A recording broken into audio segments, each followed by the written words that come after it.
Hey everyone, Jeremy L. Jones here, author of Ruins of Empire. We are just a little over a week away from the official release of Saturnius Mons on June 27th. You can pre-order the ebook right now, and the paperback will hit shelves, so to speak, on the 27th. Once you have your copy in hand, go to County Line Brewing in Boise, Idaho on July 13th for the Saturnius Mons release party and book signing. Join myself and the other fine folk who made all of this possible for a pint and some laughs. I plan to have a few copies on hand to sell, but supplies will be limited. So go to Amazon.com on June 27th, buy your copy, wait eagerly for the Amazon drones to drop it through your chimney, like some cyberpunk Santa, and bring it to County Line Brewing on July 13th. Got it? Cool? Alright, on with the show.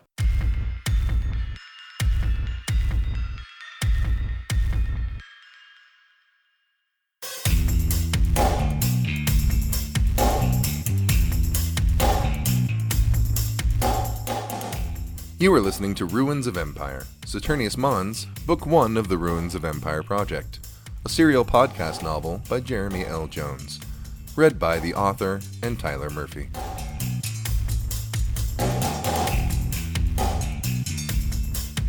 The story so far.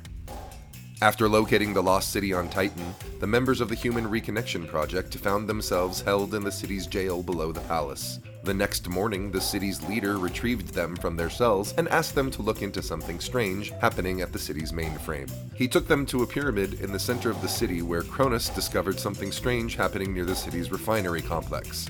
Viekko asked for a group of the city's soldiers to investigate.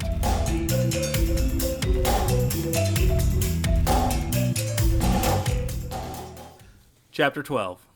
The domination of the corporation was so complete by the 22nd century that the CEO and his staff never foresaw war, even as a remote possibility. But looking back through the lens of history, it was inevitable. People cannot be oppressed forever. Anger, resentment, and hatred mix with a longing for freedom and self-determination and create a volatile solution. The longer a society tries to keep it contained, the more it builds. Then, all it needs is the right spark. From The Fall, The Decline and Failure of 21st Century Civilization by Martin Raff.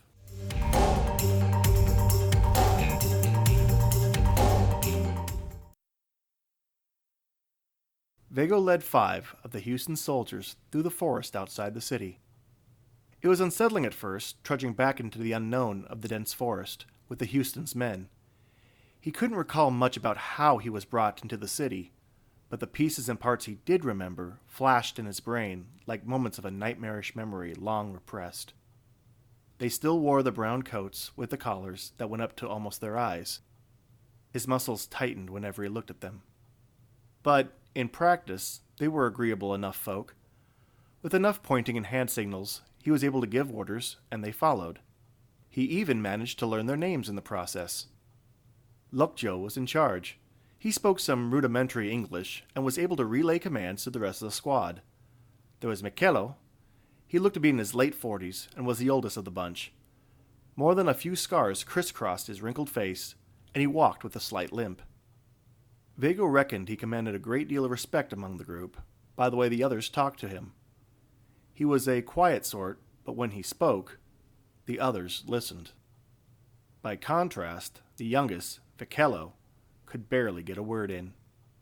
He carried himself like a man who had, up to now, landed the worst jobs at any position and was looking forward to several more. Then there was Jukjo. Viekko couldn't tell if it was a quirk of the language, but Jukjo always sounded angry when he spoke. Viekko imagined that if he translated the world's most beautiful poem into the man's native tongue, it would come out like a declaration of war. Finally, there was Alyssa, the squad's lone female member. Viekko didn't know how many women served in the Houston's army. The uniform made it hard to tell the sexes apart, but he guessed that there were few. Alyssa had the force of personality and bravado that comes from having to constantly prove one's worth in a military boys' club. She was shorter than the others, but Viekko suspected that, if it came to a scrap, she would use that to her advantage. They carried the same weapons that Viekko vaguely remembered from his last encounter. Long batons and bola snares weighted with 4 smooth white stones. Effective, no doubt, but not lethal. Not that Viekko wanted anyone dead. The killing field by the spaceport was quite enough death for one mission. Still, other people always wanted him dead, so it was best to go into this conflict ready to kill, if need be. But when Viekko asked the Houston for lethal arms, the leader was opposed. He said something cryptic about how his people fight perfindulo, but do not kill them. It made Viekko feel better about the conflict between the two peoples, although it didn't explain the carnage at the spaceport. It also meant that Viekko was effectively on his own. Trudging through the forest underbrush, Viekko remembered an old saying that said, "You go to war with the army you have, not the army you want." Right now, Viekko had 5 soldiers who were armed to capture stray cattle, not face the enemy. And up ahead was Sergeant Carr, and whatever hell he managed to raise just for this occasion. As they walked through the forest, Viekko saw several smokestacks in the distance towering over the canopy. Most were belching thick clouds of some noxious-looking yellow gas. A few weren't, however, and it caused some anxiety among Viekko's companions. They pointed to the empty sky above them and chattered excitedly. Viekko got the impression, just from the tone of their voices, that they were witnessing the harbinger of cataclysm. They emerged from the forest and came to a gray stone wall about 3 meters high. One by one, Viekko helped them up and then scaled the wall himself using Titan's lighter gravity to scramble up the side. Beyond that, there was another grassy open space, pockmarked with boulder-sized chunks of broken concrete. The refineries were approximately 400 yards away, across the grassy, ruinous landscape. As Viekko walked closer, it looked like a huge steaming tangle of metal pipes, scaffolds, and towers. One could hide entire armies in its twisting folds, and any hapless fool approaching would be completely unaware. As they walked, the gas from another smokestack thinned out and disappeared. The 5 Titanian soldiers watched, with their hands around the batons attached to their belts, and a look of terror in their eyes. A gust of wind rippled through the grass that gave the area a false sense of peace. Faint hisses and clanks echoed from the refinery, regular, like the beat of a heart. The refinery itself was still, nothing ducking for cover, nothing darting around the corner or lurking under pipes, just the regular timing of the machines. For a moment, Viekko dared wonder if the refinery problems were just that, refinery problems. Unrelated mechanical glitches that were making everyone extra tense given the circumstances. He knelt down behind a rock and signaled for the others to do the same. He peeked his head up and watched the complex. When he was sure that it was clear, he crawled over the slab of concrete and motioned for the rest to follow. Once inside, the smell overwhelmed his senses. Not just the flatulent stench of petrochemicals that leaked and burst out of every pipe they passed, but the tangy metallic scent of blood and the sweet rot of decay. A few dark stains on the concrete proved to Viekko that the horrors of this world weren't confined to the spaceport. This place had seen more than a few. Walking through a narrow passage with thick pipes on either side, he stopped to listen. Somewhere, metal strained and moaned like a predator defending its territory. The groan got louder and closer until it felt like it was only a few centimeters from his head. Before he could react, Lokjo pulled him back by the collar of his coat. Viekko spun around to yell, but was cut off by a sharp crack as the pipe burst and sprayed seething hot gas right where he was standing. Another moment in that spot, and his face would have melted off. He looked at the native soldiers under his command. "People work in these conditions?" Lokjo shrugged. "Yes, no perfundula." Viekko shook his head. "Whatever that means. Best find another way around." They climbed over a bundle of pipes and found a new path through the twisting metal and steam, all while keeping a heightened appreciation for the unusual sounds and smells around them. For a moment, he was worried about his recent charges, but he noticed that they were faster to react than he was. Faster to jump out of the way when metal screamed in protest, faster to stop and determine if a particular path was safe, and generally more aware of the hazards around them. They knew full well what existed here, but he wasn't sure why. Then he heard something that wasn't mechanical. At first, it was nearly indistinguishable from the rhythmic hisses and impacts of the machinery. But as it grew, Viekko could make out stray voices along with a series of rapid footsteps on metal. He crouched behind a concrete pylon and listened. There was frantic discussion in the distance.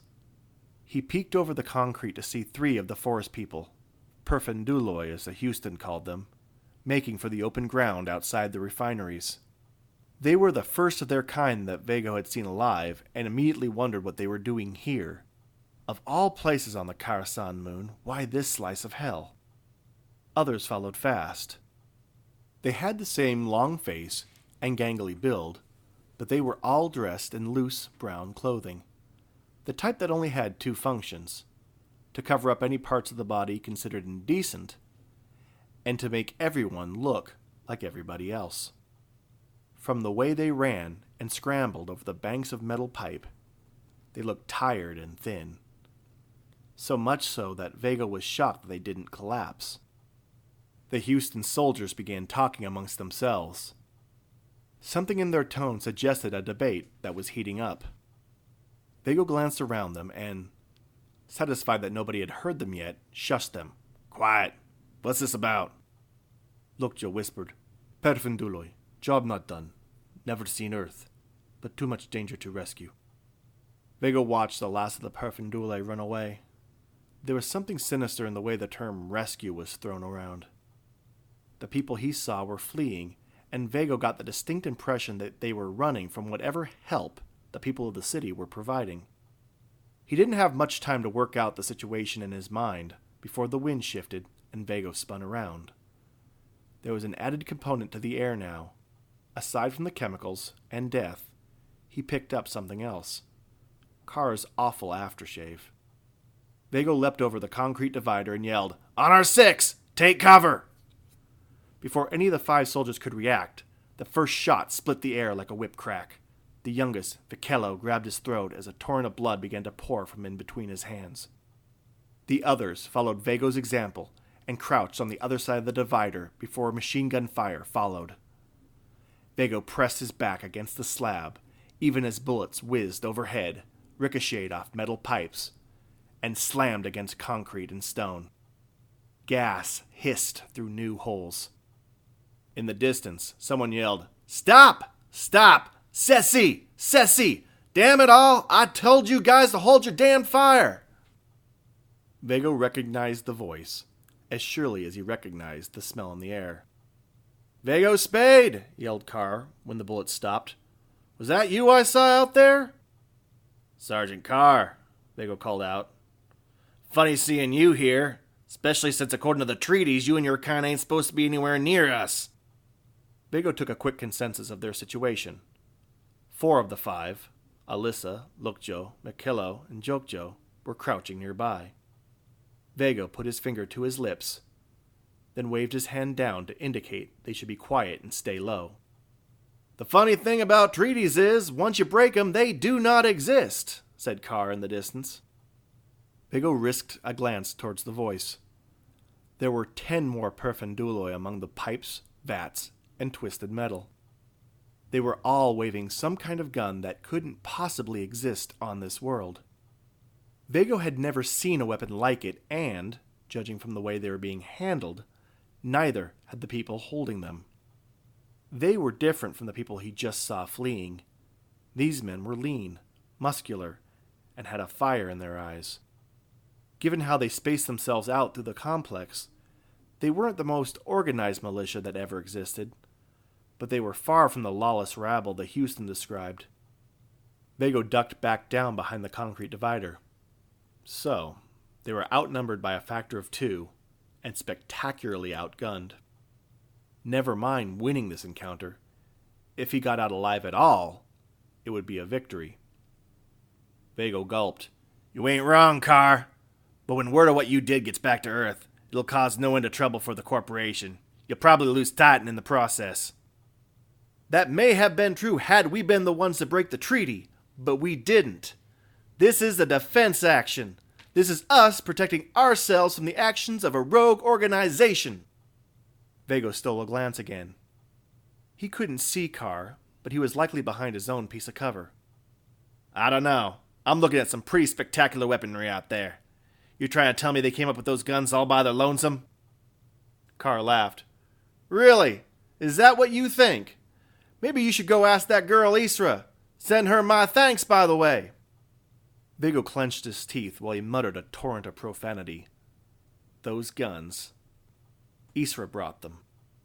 Viekko wanted to believe that Carr was lying, but then he remembered the extra crates, the secrecy, and how tense she got when Viekko discovered Carr following them.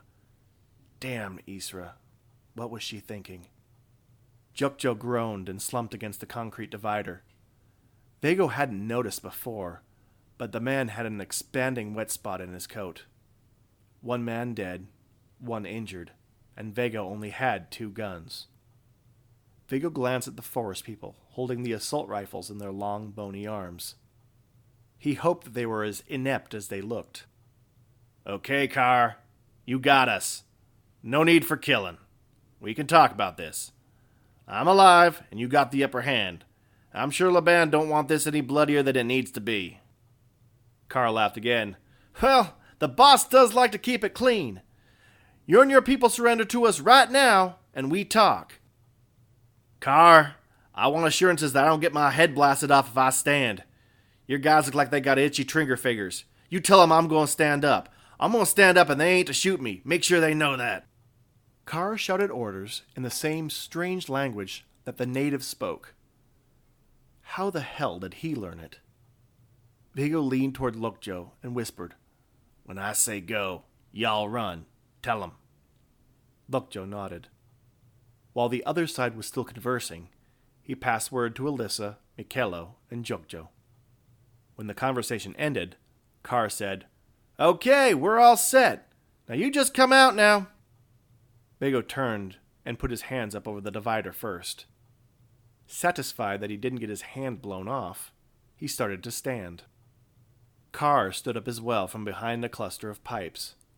He held one of those strange guns, while the forest people spread out around him. Now that Viekko got a good look, there were closer to 15 men, all armed with this rifle. He started wondering how many of those damn things Isra brought, and how she could have been stupid enough to think that was a good idea. Carr aimed his gun at Viekko. You alone? No.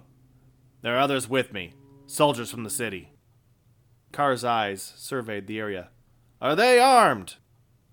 Only with blunt weapons and snares. What about you? Packing 2 guns in my shoulder holster. Carr motioned with his gun. You take 'em out and throw 'em here. Viekko glanced around and found himself looking at a whole mess of gun barrels, all being held by folk with some terrible shakes. All it would take was one bad move, and they would snap up their guns and spray the area with bullets. Viekko shook his head. It's all the same to you. I'd rather someone come here and disarm me. Your guys are looking twitchy, and if I go reaching for my gun, I might end up full of holes. Carr considered this. He turned to a couple of the men and said something. They hesitated for a moment, and then started in Viekko's direction. Viekko remained as still as he could to avoid spooking them. He didn't move when they both got close.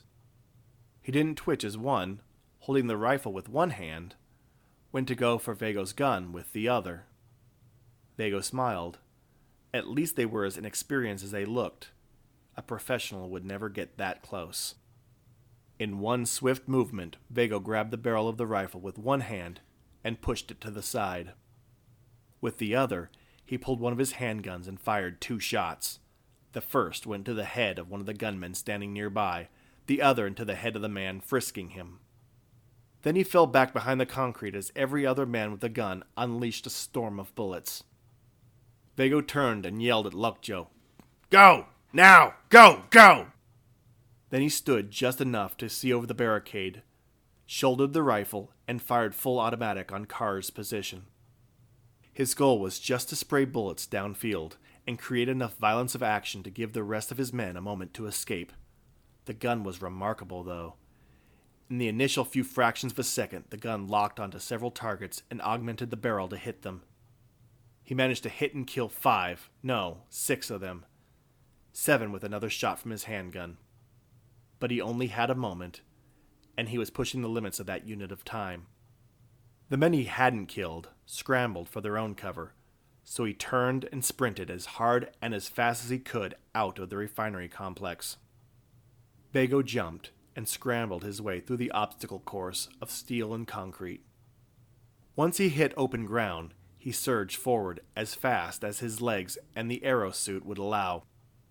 Lukjo was out ahead, followed by Viekko and Alyssa helping Jokjo run. A few hundred feet into open ground, it felt like the gates of hell opened from behind them.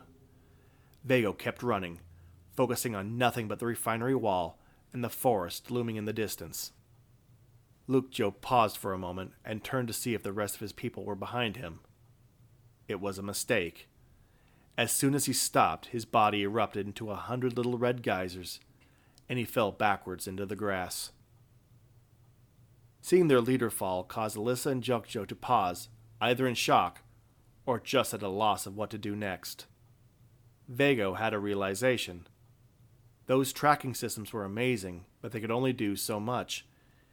In the hands of an untrained person who couldn't hit the ground if it wasn't for gravity, even the auto-track would have a time shooting a moving target. They were safe, well, safer if they kept moving. Viekko headed right for Alyssa and Jokjo. He barreled into the two of them and sent them both tumbling into the grass. Viekko rolled until he found a broken slab of concrete for cover. He raised his rifle and returned fire. Viekko watched the forest people streaming out of the refinery through the gun sights. Unlike the blind attack earlier, Viekko focused on precision. He aimed, squeezed off a few bullets, and an enemy fell. He went to the next, squeezed off a few rounds, and moved on. He managed to pick off another 5 before Carr screamed orders and the others sought cover. It was a shame he couldn't get Carr into his sights. Viekko took a moment to check on Alyssa and Jokjo. Alyssa knelt over her fellow soldier's body and watched in horror as Jokjo took his last breath. One of Carr's men showed himself. Viekko squeezed off a few more rounds before he turned, grabbed Alyssa, and ran for it. Viekko never stopped running. One doesn't become an old soldier without knowing when the time is right to flee. He waited at the wall and helped Alyssa over. Viekko helped him next and got over himself just as a few bullets slammed into the stone. Once over the wall, they charged through the forest toward the safety of the city. There was still the occasional crack of rifle fire as they sprinted through the forest, but they didn't seem to be giving chase. After a few moments, Viekko felt they were safe. More people were dead, and Laban now had control of the refineries, and, frankly, he could have them. There wasn't anything on Titan worth dying over as far as Viekko was concerned, and he wasn't going to try.